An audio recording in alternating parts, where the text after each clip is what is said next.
सांगली जिल्ह्यातील आटपाडी तालुक्यात अवैध वाळू उत्खनन करणाऱ्या माफियांविरोधात तहसील प्रशासनाने धाडसी कारवाई केली आहे।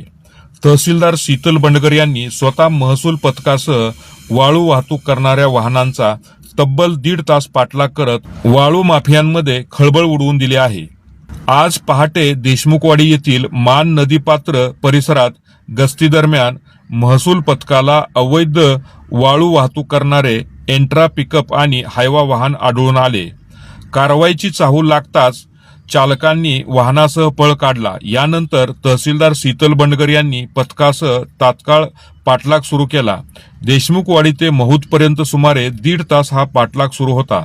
दरम्यान काही वाहनाच्या मदतीने प्रशासनाच्या कारवाईत अडथळा आणण्याचाही प्रयत्न करण्यात आल्याची माहिती समोर आली आहे।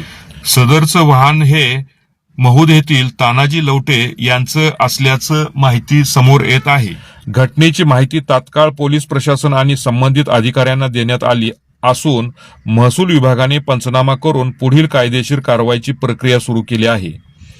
अवैध वाळू उत्खनन आणि वाहतुकी विरोधातील मोहीम आणखी तीव्र करण्यात येणार असून कायद्याचे उल्लंघन करणाऱ्यांवर कठोर कारवाई केली जाईल असा इशारा तहसीलदार शीतल बंडगर यांनी दिला आहे।